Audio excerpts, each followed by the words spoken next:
Hello everyone, welcome to this week's video tutorial where I will be doing the second board in chapter 3 of the Sandwich Horse Defense Treatise. In the previous board, as shown in the slide above, red attacked with the 5-7 cannons. In this board, black will attack with the pawn rank cannon by pushing c8 plus 4. As in the previous video, I've deliberately chosen to put black at the bottom of the page so that people interested in using the Sandwich Horse defense can have a better idea of what will be going on the board. So without further ado, in the first board and also in this board, red will push p3 plus 1. This would limit the development of black's left horse, and black could do the same. And since p3 plus 1 was played as mentioned earlier, red would develop his horse as an edge horse in this situation, the right elephant variation, and this would be the topic of discussion for this board. Red would push his pawn push his cannon across the board very early in the game to attack black's pawn on the 7th file or on red's 3rd file. This would apply much pressure on black's left flank. So at this point in time, there would be usually two black variations that would be played. The first one would be a4 plus 5, where black would try to develop his chariot with r1 equals to 4 for the kingside chariot, and p7 plus 1, whereby black would deny red the chance to attack the pawn. So in the first variation, or variation 1 of the book, a4 plus 5 was discussed, and since black voluntarily gave up his pawn, red would capture it as planned, and red would develop his chariot as a kingside chariot, and it will be red's turn to develop his other chariot as a foul chariot. And at this point, black would push his pawn to the riverbank to prevent capture, and also to fortify his riverbank and prevent the red pawn from crossing the river for if should a chance arise.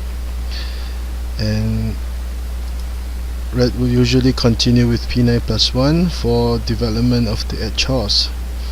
So at this point in time, another two sub variations were discussed. The first one would be p3 plus 1. Instead of p3 plus 1, would r4 equals to 5 to command the cross riverbank rank be viable? We shall see. If black did make this move, red would offer a trade of chariots, and black would be in a dilemma. If black accepted the trade, the red horse would be ready to go, and this horse would become a big threat to black's right flank over here, and coupled with the poor development of black's left chariot, red would have the advantage. If black refused to trade chariots, he would have wasted one move and lagged further behind in initiative. So p3 plus 1 was advocated by the Grandmaster, and red would accept it, and after doing so, then will black push his chariot across the river. So because of the presence of the pawn here, red will not be able to trade chariots immediately.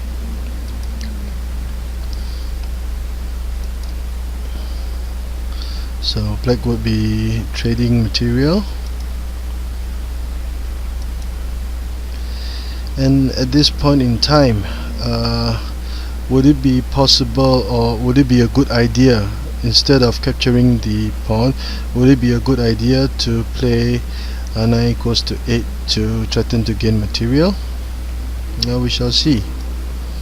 So if black did make this move,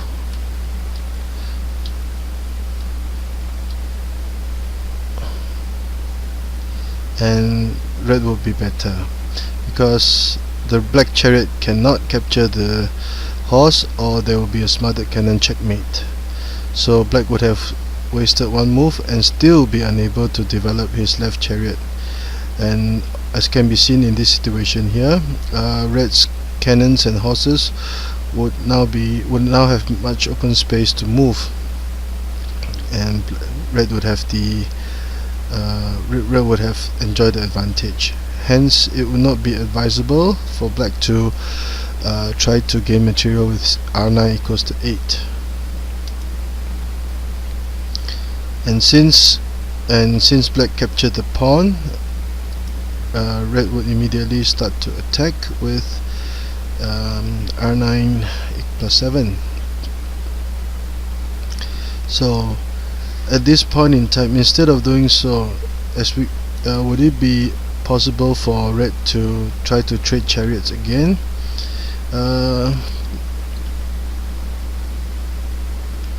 And black, if in this situation, black would be able to achieve a nearly equal situation, and black can be considered to have a decent opening, because after moving this elephant, the threat of a smothered cannon checkmate would be no more, and the red horses would have trouble trying to cross the river, as the riverbank cannon, black's riverbank cannon would have prevented that.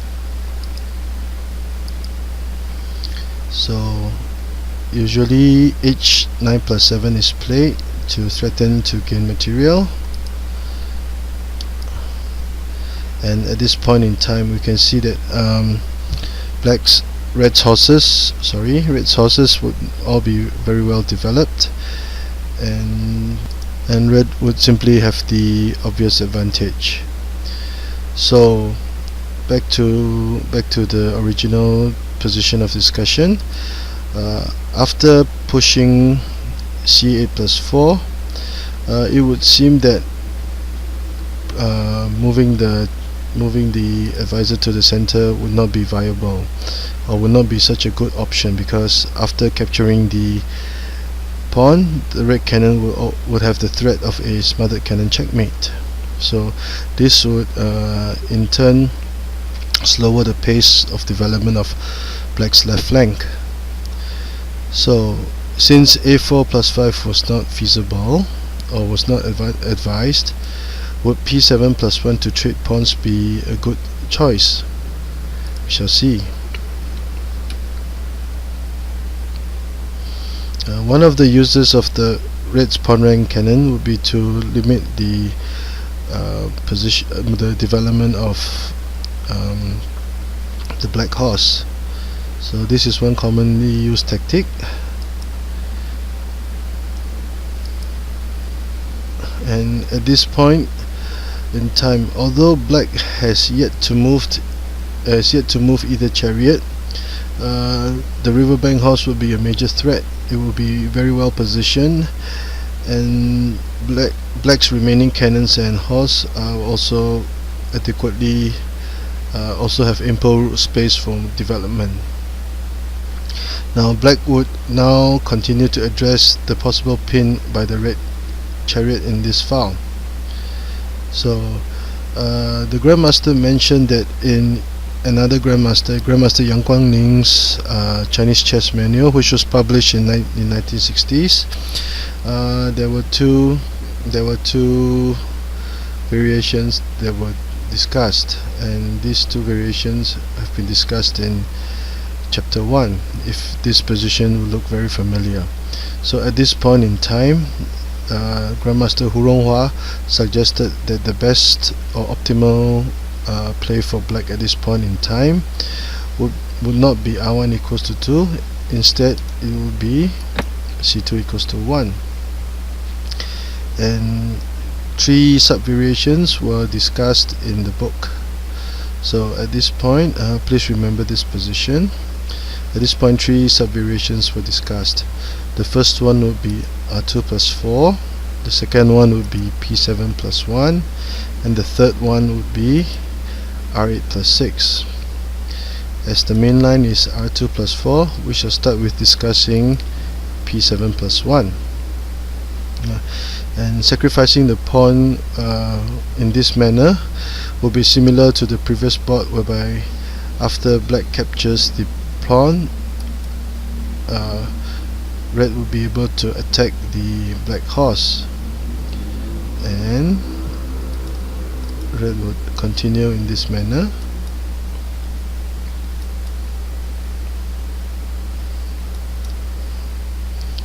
And red would choose to develop his other chariot as a riverbank chariot. It would not be desirable for red to capture the black elephant at this point. Okay, that is because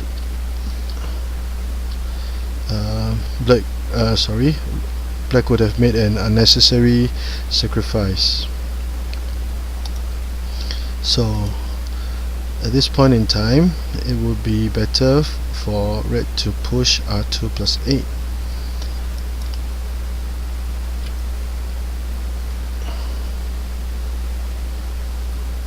And it will be a rather even situation in this instance, one that black can be satisfied with, and black can be very happy with.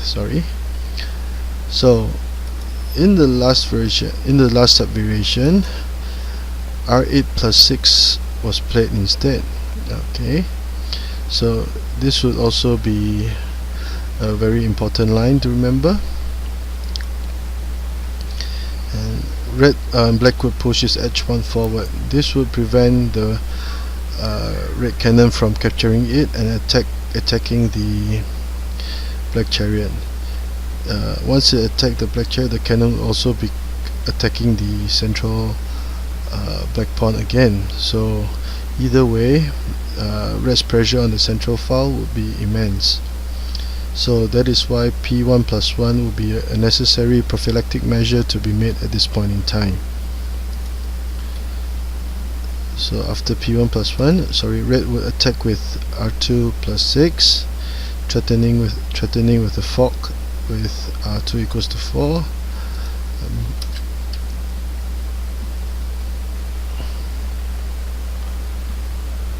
Then black can be very satisfied with this outcome. Black will be prepared to play c1 plus 4 or r9 equals to 8 to attack, and black this will be a very ideal situation for black at this point. So we've discussed p7 plus 1 and also discussed c8 plus 6. In the book, r2 plus 4 was given as the main line. So after r2 plus 4, black would defend. Red cannot play r2 plus 1 at this point, as black would simply advance the horse and threaten to capture the red chariot, and red would not have gained much for his efforts. So after trading, it will be a rather even game for both colors. So a simple summary: this will be the position of discussion, the main position of discussion for this topic.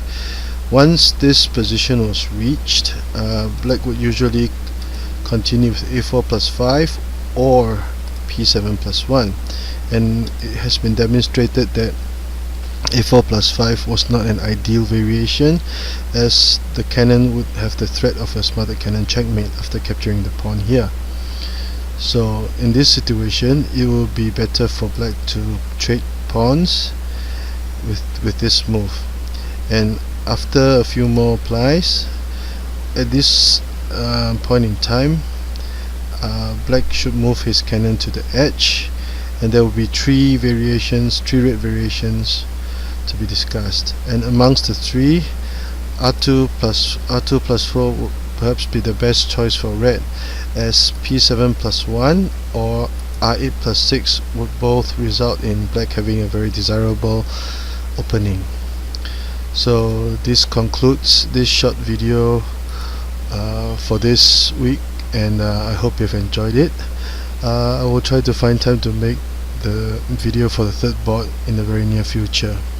And thank you for watching my video, and please subscribe to my channel if you like it, and have a nice day and weekend.